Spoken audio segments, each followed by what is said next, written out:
Market లో invest చేసి మీ డబ్బులు డబుల్ చేసుకోవాలనుకుంటున్నారా? సుందరరామిరెడ్డి గారి లైవ్ సెమినార్ కి అటెండ్ అవ్వండి. నమస్తే రమ్మ గారు. నమస్తే చెయ్య. ఏదైనా ఒక నోవెల్ చెప్తారండి? చెప్తాను చెయ్య. 3-4 ఉన్నాయి మన లిస్టులో. ఓకే. ఒకటి చెప్దాం ఇవాళ. గిరిజా కళ్యాణం.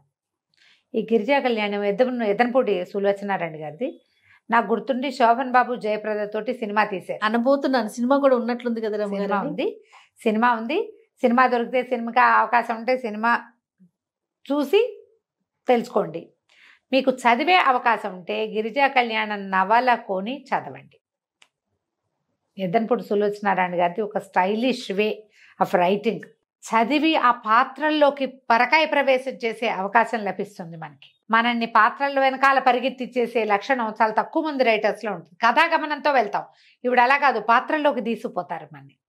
ఈ గిరిజా కళ్యాణాన్ని నాకు గుర్తుండి రాధామధు పేరుతో సీరియల్ కూడా తీశారు. ఓహో, ఓకే. కొంచెం కథ మార్చారు. అంటే అక్కడ తాతగారు ఉన్న దాంట్లో నాయనమ్మని పెట్టి అలా మార్చారు, కానీ ఫ్రేమ్ సేమే. ఓకే. రాధామధు అయితే నాకు తెలుసు రమ్మ నీకు గారు. తెలిసి ఉంటుంది. నేను ఆ రాధామధులో ఆ మధుకి క్యారెక్టర్కి డబ్బింగ్ చెప్పిన అమ్మాయితో చాలా ప్రేమలో పడాను నేను. నాకు చాలా ఇష్టం అమ్మాయి వాయిస్. ఓకే. తర్వాత కాలంలో తెలిసింది న్యూస్ రీడర్ దీప్తి వాజ్పేయి ఇచ్చింది ఆ వాయిస్. అవును, అవునండి. ఎంత బాగుండేదో వాయిస్. ఆ వాయిస్ కోసమే చూసేదాన్ని. నేను చూసా అది. అవును. నేను చూసాను గిరిజా కళ్యాణం. నేను మొదట ఫస్ట్ గ్లాన్స్లోనే దాన్ని నేను గుర్తుపట్టాను.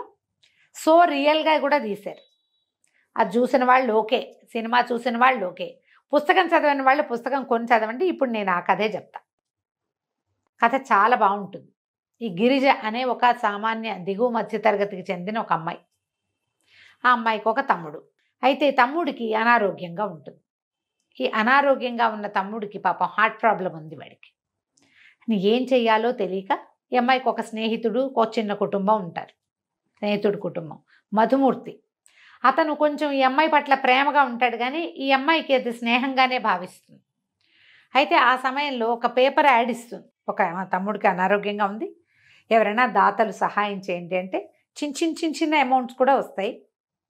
ఒక అతను ఎవరో 2000 రూపాయలు పంపిస్తాడు. ఏనాటి కథో 2000 రూపాయలు పెద్ద అమౌంట్గా కనపడిన రోజు 70s రాయబడింది ఇది. అయితే ఈ హైదరాబాద్లో రాజగోపాలరావు గారిని చాలా పెద్ద కుటుంబీకులు. ఆయన కూతురు మరణిస్తే కూతురు యొక్క కుమారుణ్ణి, మనవణ్ణి ఆయన పెంచుకుంటారు. చంద్రశేఖర్ అతని పేరు. చందుగా పరిచయం చేస్తారు. ఈ చందు ప్రతి పుట్టినరోజుకి ఒక మంచి పని చేయాలని భావిస్తాడు. దానికోసం పెట్టిన ఖర్చుకి సినిమాలు మానేస్తాను, ఈ ఖర్చుకి కాంపెన్సేషన్ అలా భావిస్తాడు. పుట్టినరోజు నాడు ఈ గిరిజ ఇచ్చిన యాడ్ చూసి అతను డబ్బులు పంపుతాడు. ఈ పంపించడానికి ఇంట్లో ఉన్న సాయన్నని ఒక పనివాడితోటి ఆ డబ్బులు పంపించి ఆ అమ్మాయికి పోస్ట్ బాక్స్ నెంబర్ ఇస్తాడు. కానీ ఉత్తర ప్రత్యుత్తరాలకు అవ్వాలి మళ్ళీ థ్యాంక్స్ చెప్పి మన ఇంటికి వచ్చి గోలంతా ఎందుకు, హెల్ప్ చేసాం అయిపోయిందంటాడు.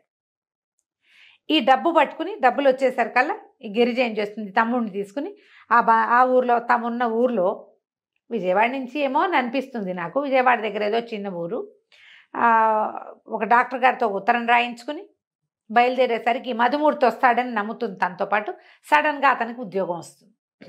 జాయిన్ అవ్వాలి, గవర్నమెంట్ ఉద్యోగాలు జాయిన్ అవ్వాల్సిందిగా బ్యాంక్ ఉద్యోగం తప్పనిసరని అతను ఉద్యోగానికి వెళ్ళిపోతే ఈ అమ్మాయి ఒక్కతే తమ్ముడిని తీసుకుని బయలుదేరుతుంది.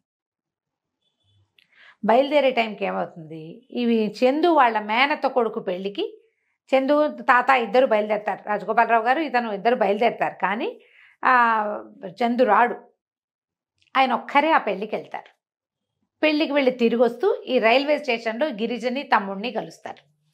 అయితే దీనికి పూర్వభాగం మనం ఏం చెప్పాలంటే, చందుకి వివాహము వాటి మీద ఆసక్తి ఉండదు, సంసార తాపత్రయం లేదు, బిజినెస్ చూసుకోడు, హాయిగా కులాసాగా తిరుగుతాడు. తాత బోళ్ళు సంపాదించారు, బోళ్ళు ఫ్యాక్టరీలు ఉన్నాయి. కమల ఆయన కూతురు పేరు, ఆవిడ పేరు మీద ఎన్నో ఫ్యాక్టరీలు అవి ఉన్నాయి. ఎప్పటి డబ్బులు తీసుకోవడం, ఫ్రెండ్స్తో జల్సాగా ఉండటం, హాయిగా సరదాగా సంతోషంగా ఉండటం. ఆడపిల్లల జోలికి వెళ్ళేవాడు కాదు. తాతకి పెళ్లి చేసేయాలి ఎలాగైనా ఉంది, కానీ అతను ఎట్టి పరిస్థితుల్లో పెళ్లికి దిగడు. ఈ స్నేహితుల్లో ఒకటి, ఈయనకి ఒక ఫ్రెండ్ ఉంటారు, లాయర్ గారు అబ్బాయి, ఈ వేణుకి ఈ మా చందుకు ఫ్రెండ్ అనమాట. అయితే ఈ లాయర్ గారు అబ్బాయి పెళ్లి చేసుకుని పెళ్ళంతో వాడు పడే తిప్పలు చూసి ఇంకా బాబోయ్ హెల్ పెళ్ళంటే పెళ్లి పనికిరాదు అనుకుంటారు. పిల్లలు అట్లాగే కదండి, అలాగే అవుతారు. అమ్మో వాళ్ళు చస్తున్నారు, మనం కూడా చస్తామనుకుంటారు. ఇతనికి బేసిక్గానే కొంచెం ఆడపిల్లల జోలికి వెళ్ళేవి. చాలామంది అమ్మాయిలు వీడు వెనకాల పడతారు, డబ్బు పిల్లాడు అందంగా ఉంటాడు, కానీ అతను ఎవరి జోలికి వెళ్ళడు, గట్టిగా ఉంటాడు. అయితే ఈ గిరిజ ఇవి పెళ్ళికి బయలుదేరి ఆయన రైల్వే స్టేషన్లో దిగబడతాడు. ఈ అమ్మాయి ఏ కంపార్ట్మెంటో చూసుకోవడానికి వెళ్ళేసరికల్లా ఈ తమ్ముడు తన నుంచోబెట్టిన చోట కనపడ్డ అటు ఇటు చూస్తే ఒక ముసలాయన ఎవరో చక్కగా సిల్క్ బట్టలు వేసుకుని అందంగా హ్యాండ్సమ్గా ఉన్న ఒక ముసలాయన గుండె పట్టుకుని కూలిపోయి ఉంటే తమ్ముడు ఆయన పక్కన నిలబడి కనపడతాడు. ఏమిట్రా అంటే ఇంకేదో ప్రాబ్లంగా ఉందక్క, నన్ను కేకేశారు అందుకని వచ్చానంటే ఆయన బ్యాగ్లోంచి ఏదో మందులు తీసి వేస్తుంది కానీ ఆయన నిలవలేకపోతాడు, హార్ట్ అటాక్ వస్తుంది. అయ్యో. ఈ రైలు వదిలేస్తారు వీళ్ళు. మరి ఇలా ఉంటే చేయి పుచ్చుకుంటే చేయి వదిలిపెట్టలేకపోతారు. సామాన్లు కాస్తా పోతాయి, వీళ్ళు బ్యాగు పెట్టే పోతాయి. అయితే ఒక హ్యాండ్ బ్యాగ్ వేసుకుంటుంది, అందులో తమ్ముడు రిపోర్ట్లు, హాస్పిటల్ అడ్రస్, కొద్దిపాటి డబ్బులు ఉంటాయి. బట్టలు పోతాయి, పెట్లు ఎవరో పట్టుకుపోతారు. ఈ లోపల టీసీని పిలుచుకొచ్చేసరికి స్టేషన్ మాస్టర్ వచ్చి చకచక ఈయనకు ఒక డాక్టర్ని అరేంజ్ చేసి కాస్త ఆయన కూతురు పడ్డాక ఆయన స్పృహ వచ్చి సరిగ్గా అయిన తర్వాత ఆయన చెప్తాడు, అయ్యో ఎవరు ఏం చేశారు నాకంటే ఈ అమ్మాయి మీకు సహాయం చేసింది, తమ్ముడు పాపం వాళ్ళ రైలు బట్టలు సామాన్లు కూడా పోయినాయండి, రైలు కూడా తప్పిపోయిందంటే ఈయన మళ్ళీ డబ్బులు ఇచ్చి మాకు ఇంకొక 3 టికెట్లు అరేంజ్ చేయండి అని చెప్పి అరేంజ్ చేయించి తనతో పాటు తీసుకెళ్తాడు హైదరాబాద్ రైల్వే స్టేషన్కి. వెళ్ళినప్పుడు చెప్తుంది తమ్ముడికి ఇట్లా అనారోగ్యమని హాస్పిటల్కి వచ్చామని, ఉస్మానియాలో చేరబోతామని చెప్తుంది. దిగాక సాయన్ వస్తాడు ఈయనకి రైల్వే స్టేషన్కి కార్ తీసుకుని. ఈయన తన ఇంటికి వెళ్ళిపోతూ ఈ అమ్మాయిని వాళ్ళకి కావాల్సిన వాళ్ళ ఇంటికి తీసుకెళ్ళి దింపేసి ట్యాక్సీలో తీసుకెళ్ళమని ఓ ట్యాక్సీకి డబ్బులు అవి ఇచ్చి వెళ్ళిపోతాడు, ఆయన ఇంటికి వెళ్ళిపోతాడు. తీరా వీళ్ళు వాళ్ళు ఎవరింటికో ఎవరో చుట్టాలు ఫ్రెండ్స్ వాళ్ళని అరేంజ్ చేసుకుని వచ్చింది. అక్కడికి వెళ్ళేసరికి వాళ్ళ మనవరాలు ఎవరో చనిపోయారని రాత్రికి రాత్రి వాళ్ళ ఇంట్లో నుంచి వెళ్ళిపోతారు, అక్కడ ఎవరు ఉండరు. అయ్యో. అక్క తమ్ముడు మిగిలిపోతారు. సరే హాస్పిటల్కి వెళ్తారు. మరి ఏం చేస్తారు, వీళ్ళ దగ్గర బట్టలు లేవు, పాతలు లేవు. ఎట్లాగో రోడ్డు మీద ఎక్కడో మంచినీళ్ళ పంపు దగ్గర మొహాలు కడుక్కుని ఏదో కాస్త కాఫీ తాగి టిఫిన్ తిని ఆ హాస్పిటల్కి వెళ్తారు. ఆయనేమో విసుక్కుంటూ ఇంకో 2-3 అడ్రస్లు తెచ్చుకోవాలి, ఇప్పుడు మేమేం చేస్తాం అని ఆయన విసుక్కుని మేము ఇక్కడే ఉంటామండి, హాస్పిటల్ బయట పడుకుంటాం బెంచీల మీద, ఏదో ఏర్పాటు చేసుకుని డబ్బులు ఉన్నాయిగా కొద్దిగా తమ్ముడికో జత బట్టలు తెస్తుంది. మర్నాడు ఆ రోజు సాయంకాలానికో ఉస్మానియాలో చేర్చేస్తారు. ఈ పిల్లవాడికి ఆపరేషన్ చేయాల్సిన డాక్టర్ ఫారిన్ రిటర్న్ ఆయన వస్తాడు. డబ్బులు ఉన్నాయిగా పర్వాలేదు, ఈ సర్జరీ ఈ 4-5 రోజులు అబ్బాయికి మెయింటైన్ చేసి అన్నీ బాగుండాలి కదా, టెస్ట్ రిపోర్ట్లు అన్నీ వచ్చాక ఆపరేషన్కి తీసుకెళ్తారు. అప్పుడు ఈయన రాజగోపాలరావు గారు వస్తాడు. ఆయనకి 2-3 రోజుల పాటు ఇండ్లు చేరాక రకరకాల టెస్టులు చేసి మందులు వేసి కొంచెం ఆయన విశ్రాంతి తీసుకుని 4-5 రోజులకి ఆయనకి తడుతుంది వాళ్ళ తనని తీసుకొచ్చిన పిల్ల ఏమైపోయిందో అని. సాయనని అడిగితే నేను హాస్పిటల్ దగ్గర దింపానండి, వాళ్ళ చుట్టాలు వాళ్ళు లేరంటే ఇలా దిపోమంటాడు. అయ్యయ్యో అట్లా వదిలేసావా, పిల్ల పాపం చిన్న కుటుంబంలాగా ఉంది, ఏమీ లేవు మెడ మీద మెడలోని చేతులకి కూడా. తమ్ముడిని హాస్పిటల్కి తీసుకొచ్చింది, ఈ ఊళ్ళో తెలిసిన వాళ్ళు ఎవరు లేక ఆ పిల్ల ఏమైపోతుందో అని ఇక ఆయన అన్ని హాస్పిటల్స్ గాలిస్తాడు. బాగా డబ్బులు ఉన్న వాళ్ళు కదా, ఉస్మానియాలో పట్టుకుంటాడు. సరిగ్గా ఆ తమ్ముడిని ఆపరేషన్ తీసుకెళ్తారు, ఈయన వెళ్తాడు. వెళ్ళి చూసి సరే అమ్మాయిని బాగా ఆదరించి ఒక స్పెషల్ రూమ్ అరేంజ్ చేసి పిల్లవాడి ఆపరేషన్కి ఇంకా అవసరమైనవి మందులు మాకులు పళ్ళు గిళ్ళు సమస్తం అరేంజ్ చేస్తాడు. ఆ పూట కనుక అక్క తమ్ముడు తనని ఆదరించకపోయి ఉంటే రైల్వే స్టేషన్లోనే పోయేవాడు ఆయన, తిక్కులేకుండా అయిపోయేది. వీళ్ళు ఇంత పని చేశారు కదా, దాంతో బాగా చూస్తాడు. మా ఇంటికి రండి అంటారు. రండి అంటే సరే రమ్మంటే మా అమ్మ ఏమన్నా చూస్తారా హైదరాబాద్లో అని అడుగుతాడు. మా అక్క ఒకే ఒక మనిషిని చూడాలి, ఆయన చంద్రశేఖర్ అని ఒక ఆయన మా డబ్బులు పంపించాడు, ఎప్పటికైనా ఆ చందు అని రాసున్న సంతకం చూసుకుంటూ ఉంటుంది అనమాట.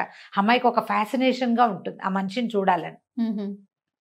అయితే ఈయనకి ఏమనిపిస్తుంది, మనవడిని చూపిద్దామనిపిస్తుంది. ఈయన బాగా ఆలోచించి ఎవరికి పంపించారు అని ఆరా తీసి సాయం నన్ను కనుక్కొని తన మనవడే వీళ్ళకి డబ్బు పంపించాడని తెలుసుకుంటారు. పెద్ద ఆయన తెలుసుకుంటారు. సరే వీళ్ళ ఇంటికి చేరుస్తారు. ఆ చందు కూడా పరిచయం అవుతాడు. అమ్మాయికి ఎంత అద్భుతంగా అనిపిస్తుంది అంటే ఉంగరాల చుట్టూ ఫ్యాన్సీగా ఉన్న అబ్బాయి, ఇంత ఆటకాయితనంగా ఉన్నవాడు ఒకళ్ళ ప్రాణం రక్షించడానికి డబ్బులు ఇవ్వటమా, అదెంత విచిత్రమైన విషయం. అంతేగా, ఒక రకమైన ప్రేమలో పడుతుంది అతనితోటి, బాగానే ఉంటుంది. అతను ఏం పెద్ద పట్టించుకునే రకం కాదు కదా. రోజులు గడుస్తాయి. ఈ లోపల ఇతనికి ఏదో పెళ్లి సంబంధం కుదర్చపోతే ఆ పెళ్లి సంబంధం చెడగొట్టుకుంటాడు. ఈయనకి ఏమనిపిస్తుంది, ఈ గిరిజ ఈ పిల్ల చాలా తెలివిగలది, బుద్ధిమంతురాలు, పేద పిల్ల, దీనికి చేతిలో కనుక మనవడిని పెట్టేస్తే దారికి వచ్చేస్తుంది, అంతా నేర్చుకుంటుందని ఏం చేస్తాడు, నీకు పెళ్లి చేసుకోకపోతే నేను చచ్చిపోతానని వెళ్ళిపోతానని ఆస్తి వీటికి రాసేస్తానని మనవడిని బాగా బెదిరించి సరే అని ఒప్పేస్తాడు. ఈ గిరిజన చేసుకోవడానికి గిరిజన్ చెప్పడు, గిరిజన్ చెప్పడు ఆయన. చెప్పకుండా పెళ్లికి ఏ సంబంధం ఎవరిని కుదిర్చినా చేసుకుంటాను నేను ఇలాగా చేస్తాడు.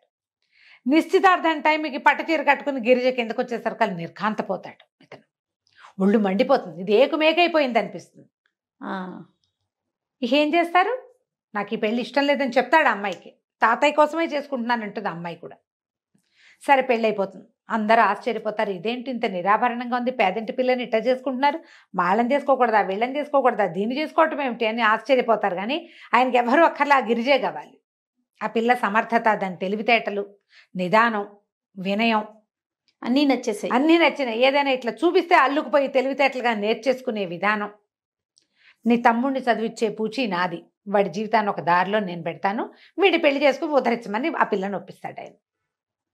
తమ్ముడినేమో కొడైకెనాల్లోనే కాదు, భీమ్లీలోనే ఎక్కడో మంచి స్కూలు, హార్స్లీ హిల్స్ అనుకుంటా, ఎక్కడో స్కూల్లో పెట్టేస్తాడు. పిల్లాడికి కూడా ఫ్యాన్సీగా ఉంటుంది వాడికి కూడా. ఇలా పెళ్ళని కార్డు మధుమూర్తి వాళ్ళకి పంపిస్తారు. పంపించేశారు కల్లా ఆ మధుమూర్తి చెల్లెలు లక్ష్మి, ఈ అమ్మాయి ఫ్రెండ్, మా అన్నయ్య నిన్ను ప్రేమించాడు, నువ్వు ఇంత పని చేస్తావా, డబ్బుల కోసం పెళ్లి చేసుకుంటున్నావని ఉత్తరం రాస్తుంది. తనకు ఆ ఉద్దేశం లేదు. మధుమూర్తి మంచి స్నేహితుడు, ఏనాడు అతన్ని పెళ్లి చేసుకుందామని ఓ కూడా రాల. తనకి ఆశ్చర్యపోతుంది. ఏం చేస్తున్నా ఉత్తరం పక్కన పెట్టుకుంటుంది, ఇంకేం చేయలేదు. ఇవి పెళ్ళైపోయింది, చాలా గ్రాండ్గా చేశారు, బోల్డ్ బంగారం పెట్టారు, పట్టు చీరలు కొన్నారు, గందరగోళంగా అందరినీ పిలిచారు, అయిపోయింది అంతా. ఈ మొదటి రోజు రాత్రి అమ్మాయి గదిలోకి వెళ్ళగానే అతను గస్త వెళ్ళిపోతాడు ఎక్కడికో, నెల దాకా రాడు, ట్రిప్ వెళ్ళిపోతాడు అమ్మాయి మీద కోపంతో. వచ్చి ఏకుమేకైపోయావని ఏం చేస్తుంది. మొదటి రాత్రి భర్త వదిలిపెట్టి వెళ్ళిపోతే తాత ఆయన ఏం చేయలేక, అమ్మాయి వీడు ఇట్లాంటి వాడు, వీడికి ఒక ఆటకాయితనం, నువ్వు మెల్లిగా కంపెనీ నడపటం అన్నీ నేర్చుకో, పనులన్నీ నేర్చుకో, తను నీ చేతిలో పెడుతున్నా అంటే ఏం చేయలేక ఆ తమ్ముడు భవిష్యత్తు కోసం వాడిని బతికించిన వాడి పట్ల కృతజ్ఞత, తనకి ప్రీతి ఉంది వాడంటే, అమ్మగుడంటే ఇష్టం ఉంది. ఇక మెల్లిగా ఫ్యాక్టరీ పనులు, ఆఫీస్ పనులు అన్నీ నేర్చుకోవటం మొదలు పెడుతుంది. అతను తిరిగి వస్తాడు. తిరిగి వస్తే ఆ ఫ్రెండ్స్ వాళ్ళందరినీ కొంచెం దూరం పెడతారు, కానీ మళ్ళీ ఆ ఫ్రెండ్స్తో తిరిగితే ఈఎంఐ కూడా వెళ్తానంటుంది, వస్తానంటుంది పార్టీకి. నువ్వు ఈ చీర కట్టుకుని వస్తావు అమ్మవార్లు అంటే, ఏముంది నా స్టైల్ నాది అని వచ్చేస్తుంది. పిల్లేమో అందంగా ఉంటుంది. ఇక మెల్లిగా అడ్జస్ట్ అవ్వటం మొదలు పెడతారు. కానీ అతను భార్యని గట్టిగా స్వీకరించే ఉద్దేశంలో ఉండడు. సడన్గా ఒకరోజు ఆయనకి హార్ట్ అటాక్ వచ్చి చనిపోతాడు. అంతకుముందే తెక్కొట్టేసుకుంటారు వీళ్ళిద్దరు, మొగుడు పెళ్ళం. ఎంతసేపు బాధించుకోవటమే. ఆయన ఏం చేస్తాడంటే ఒక విల్ రాస్తాడు. బిల్లు రాసి రిజిస్టర్ చేసి పెడతాడు. ఎప్పుడైతే ఈ తాతగారు మరణిస్తారో అతను షాక్లోకి వెళ్ళిపోతాడు చందు. ఈ అమ్మాయికి షాక్గానే ఉంటుంది. ఆ 10 రోజులు దినవారాలు అవ్వగానే కామ్గా వెళ్ళిపోతుంది, అక్కడి నుంచి వెళ్ళిపోతుంది బయటికి. వెళ్ళిపోయి ఏదో హాస్టల్లో చేరుతుంది, ఏదో చిన్న ఉద్యోగంలో చేరుతుంది. ఈ లోపల మధుమూర్తి వాళ్ళు ఈ ఊళ్ళోకి వస్తారు. అతను ఈ ఉత్తరం చదువుతాడు. ఎవరు? చందు ఈ ఉత్తరం చదువుతాడు. అంటే డబ్బుల కోసమే నువ్వు నన్ను చేసుకున్నావు అంటాడు తాను. నాకు మధుమూర్తి మీద ఆ ఉద్దేశములు నీకు అసలు సంజాయిషి చెప్పాను, నేను తాతగారి కోసం చేసుకున్నా, ఆయన పోయాడు, నేను నీతో ఉండనని వెళ్ళిపోతుంది. ఇక అమ్మాయిని ఇంటికి తీసుకురావడానికి శత విధాలా ప్రయత్నం చేస్తాడు. చందునే మారతాడు. ఇప్పుడు పరువు పోతుంది, వీడి భార్య అని అందరికీ తెలుసు, హైదరాబాద్లో పెద్ద ప్రముఖులందరికీ తెలుసు. అమ్మాయి ఇంట్లో నుంచి వెళ్ళిపోవటం ఏంటి, ఓ చిన్న ఉద్యోగం చేయటం ఏమిటి. పైగా ఏమవుతుంది, ఎప్పుడైతే ఈ అమ్మాయి వెళ్ళిపోతుందో ఆ రోజు ఇతనికి తాతయ్య విల్లు గురించి క్లియర్గా తెలుస్తుంది. చందుకు కానీ గిరిజకు కానీ ఈ ఆస్తి మీద అనుభవించే హక్కే కానీ అమ్మే హక్కు లేదు. ఈ ఆస్తి మొత్తాన్ని చందు గిరిజలకు పుట్టే సంతానానికి రాయబడి ఉంది, పిల్లలకే. ఒకవేళ ఎట్టి పరిస్థితుల్లో ఏ పరిస్థితుల్లో అయినా చందు గనక గిరిజని తృణీకరించిన పక్షంలో, ఒకవేళ అమ్మాయిని కాదంటే, ఆ అమ్మాయి దయతలిస్తే తీసుకోవాల్సిందే కానీ లేకపోతే వీడికేం లేదు, కాంతపోతాడు. ఇంత పని చేశాడంటే అమ్మాయికి తెలియదు, మేమే చేసాం, నేనే రాశాను మీ తాత చెప్తే, నేను వద్దని చెప్పిన ఆయన వినలా, వీడిని మార్చడానికి ఇంకో దారి లేదన్నాడు. ఇప్పుడు నువ్వేం చేస్తావో చెయ్యి, మీ తాత ఆశ నెరవేరుస్తావా నెరవేర్చవా. ఇక బతిమలాడతాడు దాని వెనకాల పడి ఇంటికి రమ్మని. ఎంత బతిమలాడినా రాదు. చివరికి ఒక యాక్సిడెంట్ లాంటిది అయ్యి తప్పనిసరి ఇల్లు చేరుతుంది. ఆయన వచ్చి కేకలేస్తాడు. ఆ లాయర్ ఉంటాడు కదా వీళ్ళ తాత ఫ్రెండ్, ఆయన వచ్చి ఏమిటిది పరువు, ఆయన ఎవరి కోసం చేసుకున్నావా, ఆయన పరువు రోడ్డెక్కిస్తున్నావు, నువ్వు సర్దుకుని ఉండండి. ఇతను 1-2 సార్లు తాగి ఉన్నప్పుడు తన దగ్గరకు వచ్చినప్పుడు ఆ అమ్మాయికి ఇతను మేరీ అంటున్నట్టుగా వినపడుతుంది. మ్మ్. ఈ మేరీ ఎవరో తెలియదు. అయితే తన సామాన్లు మెల్లిగా ఇంట్లో ఉండటం మొదలు పెడుతుంది. ఆఫీస్ పనులు అయితే అమ్మాయి ఏం చెప్తుందంటే కొన్ని రూల్స్ పెడుతుంది అనమాట. 3 నెలల పాటు మీ ఇద్దరు కలిసి ఉండండి, 6 నెలలు కలిసి ఉండండి, ఎక్కడికి వెళ్ళొద్దు, అంటే మీరు విడిపోవద్దు, అది కలిసి ఉండలేమనుకుంటే అప్పుడేదో డివోర్స్ ఏర్పాటు చేస్తానంటాడు. సరే, ఇతను ఫ్రెండ్స్ తోటి వెళ్ళకూడదు, ఆఫీస్కి రావాలి, ఫ్యాక్టరీస్ పనులు నేర్చుకోవాలి, ఫ్రెండ్స్తో పరిచయం చేయకూడదు, ఆడితే పేక నాతోటే ఆడాలి, బయటకు వెళ్ళడానికి వీల్లేదని పెడుతుంది. ఇద్దరు కలిసి పేక ఆడుకుంటారు, ఫ్యాక్టరీలకు వెళ్తారు. ఫ్యాక్టరీ మెల్లిగా పనులు ఒకటి అమ్మాయి చకచకా నేర్చేసుకుంది. ఒకటి నేర్చుకోవటం మొదలు పెడతాడు. మెల్లిగా వీళ్ళిద్దరు క్లోజ్ అవ్వటం మొదలు పెడతారు. అయితే ఈ మేరీ ఆ మేరీ ఎవరు అని మెల్లిగా ఆరా తీస్తుంది. మేరీ ఎవరంటే ఈ పనివాడు చెప్తాడు, ఒక ట్యూషన్ మాస్టర్ ఒక ఆయన ఉండేవారు, వాళ్ళ మేనగోడలు మేరీ. పాత ఫోటోలు గిటోలు పాత కాగితాలు అన్నీ తీస్తే ఒక పియానో వాయిస్తున్న ఫోటో ఈ చందుది, పియానోని ఆనుకుని నిలబడి ఉన్న ఆ అమ్మాయి, లేదా ఆ అమ్మాయి పియానో వాయిస్తోంది, ఇతను ఆనుకుని నిలబడి, అలాంటి ఒక ఫోటో కనపడుతుంది. ఈ మేరీ తెలుసుకోవాలి ఎలాగైనా. అయితే ఈ పేపర్లు తిరిగేస్తుంటే ఎవరో ఒక ఆయనకి థామస్ విలియమ్స్ అలాంటి పేరు, ఆయనకి డబ్బులు పంపిస్తున్నారు ప్రతి నెల. సరే, ఏం చేస్తుంది, తను హాస్టల్లో కొద్ది రోజులు తను బయటికి వెళ్ళిపోయి హాస్టల్లో ఉంది కదా, ఆ హాస్టల్లో ఉన్నప్పుడే ఫ్రెండ్ ఓ పారిజాతాన్ని పుచ్చుకుని వరంగల్ ఆ డబ్బులు పంపిస్తున్న చోటికి వెళ్తుంది. కొంచెం బయటికి పారిజాతం వాళ్ళ అమ్మ కొట్లో బాగుండలేదు, చూసొస్తానని చెప్తుంది మొగుడికి. వెళ్తే అక్కడ ఒక ముసలాయన ఉంటారు. ఆయన ఏం చెప్తారంటే, ఈ అబ్బాయి చందుకి చదువు వచ్చేది కదా, ఇంగ్లీష్ అవి వీక్, కొన్నిట్లో బాగుండేవాడు కాదు, ట్యూషన్ పెట్టించారు, నన్ను ట్యూషన్కి పెట్టారు, వాళ్ళ ఇంట్లోనే అవుట్ హౌస్లో మేము ఉండేవాళ్ళం. అయితే నేను అక్కడ కొన్న తర్వాత ఈ అబ్బాయికి ఏదో కొంచెం పర్వాలేదుగా ఉన్నాడు చదువులో. మా చెల్లెలు చనిపోయి మేనగోడలను తీసుకొచ్చాను. ఆ మేనగోడలు ఈ అబ్బాయి క్లోజ్ అయ్యారు. ఇక ఒకళ్ళనొకళ్ళు వదిలిపెట్టలేనట్టుగా ప్రవర్తించేసేవాళ్ళు. క్రమంగా ఇక్కడుంటే ఏమవుతుందోనన్న భయంతో నేను తనని తీసుకెళ్ళిపోయాను. అయితే వచ్చాడు అక్కడికి, ఆ వచ్చిన రోజున పూర్తిగా తాగేసి వచ్చాడు. తాగొచ్చి తనని వెంట పెట్టుకు తీసుకుపోయాడు. ఏమైనా సరే నాతో ఉండాల్సింది, లేదే నేను బతకలేనన్నాడు. వాళ్ళిద్దరూ డ్రైవ్ చేస్తున్న కారు యాక్సిడెంట్ అయి మేరీ చనిపోయింది. ఒక 3-4 సార్లు ఈ మేరీ సందర్భం వస్తుంది. ఈ లాయర్ గారు దీన్ని కప్పెట్టారు, ఈ యాక్సిడెంట్ ఉదంతాన్ని. ఆయన తెలుసు, అది వాళ్ళ తాతకు కూడా తెలియదు. ఓహోహో, తాతకు కూడా తెలియకుండా దాచారు. అయితే ఈ యాక్సిడెంట్ దీంట్లో ఆ మేరీ గర్భవతి కూడా. ఈ అమ్మాయితో గిరిజతో క్లోజ్ అయినప్పుడు ఆ చందు చెప్తాడు, నేను నిన్ను చంపేశాను, నా వల్లే నువ్వు చచ్చిపోయావు, జీవితంలో ఇంకో ఆడదాని మొహం చూడనని ఆ అమ్మాయికి, ఆ చచ్చిపోయిన అమ్మాయికి తను ప్రామిస్ చేశాడు. అందుకని ఆడవాళ్ళ మొహం చూడకూడదు అని ఉంటుంది. సరే, నువ్వేం చేయలా, నీ వల్ల కాదు. ఈయన ఈ గిరిజను వెనక్కి తెచ్చుకొని చెప్పినప్పుడు కూడా లాయర్ చెప్తాడు, నేను మేరీకి మాటిచ్చాను, చచ్చిపోయిన దానికి నేను ఎప్పుడు ఇంకో ఆడదాని మొహం చూడంటే, నీకు అప్పుడు చిన్నతనం, నీకు 20 ఏళ్ళు, నువ్వు టీనేజ్లో ఉన్నావు, ఆ రోజుల్లో ఉండే ఉద్రేకం వేరు, ఇది జీవితం. మీ తాత ఆయన మనసు నిన్ను పెంచాడు, మీ అమ్మని చచ్చిపోయేదాకా చూశాడు, ఆయన కూడా నువ్వు చేయాలని బలవంత పెడతాడు ఆయన ఈ పెళ్ళికి. సరే, ఈ కథ అంతా ఇట్లా ముందుకు నడిచేసరికి కల్లా ఈ అమ్మాయి ఏం చేస్తుంది, అదంతా తెలుసుకుని వస్తుంది. వచ్చి మెల్లిగా వీడిని సవర్థిస్తుంది. ఈ మరణానికి నువ్వు కారణం కాదు. అప్పటి నుంచి తాగటం మానేస్తాడు అతను. ఎప్పుడైతే ఈ మేరీ యాక్సిడెంట్లో చనిపోయిందో, తాగుడు, అంతకుముందంతా మందు అలవాటు ఉంది అతనికి, మానేశాడు. ఆ చిన్నతనంలో టీనేజ్లో ఉండేది మానేశాడు. మళ్ళీ ఒకసారి ఎప్పుడో చిత్తుగా తాగినప్పుడు ఆ అమ్మాయి పేరు బయటకు వస్తుంది. మెల్లిగా అతన్ని స్వాధీనపరుచుకుంటుంది. క్రమంగా ఇద్దరు కలిసి ఉండటం మొదలు పెడతారు. భార్యతో ప్రేమలో పడతాడు అతను. 30 ఏళ్ళు వచ్చేసినాయి. వయసు వచ్చాక జీవితంలో ఒక తోడు ఉండటం, ఎవరైనా మనని సపోర్ట్ చేయ, టీనేజ్లో ఏముంది, ఒక తాత్కాలిక ఆకర్షణలు ఉంటాయి. అది ఎంత క్లియర్గా చూపిస్తారంటే, ఒక మెచ్యూర్డ్ లవ్ స్టోరీ వేరు, టీనేజ్ లవ్ స్టోరీ వేరు. టీనేజ్లో ఉద్రేకం తప్పిస్తే దానికి ఏ విలువ ఉండదు. ఆ ఉద్రేకం కాస్త తీరకపోతాయి అవి. మెచ్యూరిటీ వచ్చాక ఉండే ప్రేమలు వేరేగా ఉంటాయి. అది బాలే క్లియర్గా చూపిస్తారు. 70s రాయబడిన ఒక కథలో ఇలా 2 రకాల లవ్ స్టోరీస్, సేమ్ ఇదే లవ్ స్టోరీని మనం ఒక సినిమాలో వాడారు. యాక్సిడెంట్లో అమ్మాయి చచ్చిపోతుంది. దాంతో అమ్మాయి ఏదో మోసం చేసింది అనుకుని ఆయన ఇంకా ఆడవాళ్ళ జోలికి వెళ్ళకుండా ఉంటారు. అవును. కదా. త్రివిక్రమ్ గారు చాలా తెలివిగా చాలా చక్కగా ఎక్కువ హడావిడి లేకుండా ఇందులో ఉన్న ఫ్రేమ్ అని తీసుకున్నారు. మిగిలిన కథ అంతా మార్చారు. బట్ బేస్ ఏమైతే ఉందో ఈ మేరీ అండ్ చందు లవ్ స్టోరీని మన్మధులో వాడారు. మన్మధుడు సినిమాలో క్లియర్. నేను ఆ సినిమా చూసినప్పుడే తెలిసింది నాకు ఇది పాతదే అని. క్లియర్గానే ఉంది కదా. అయితే ఇక్కడ ఏం చేస్తుంది, మెల్లిగా వీళ్ళిద్దరు కలిసి ఉంటే అమ్మాయి ప్రెగ్నెంట్ అవుతుంది. ఓ పిల్లవాడు పుడతాడు. పిల్లాడు పుట్టాక ఒకనాడు అమ్మాయికి ఒక ఫోన్ వస్తుంది. నీ భర్త నిన్ను ప్రేమించట్లేదు, పిల్ల ఆస్తి కోసం నీతో కొడుకుని కన్నాడు, నిన్ను చంపేస్తాడు. దాంతో అమ్మాయికి ఒక ఉద్రేకం వచ్చేస్తుంది. పోస్ట్ పార్టం అంటారు.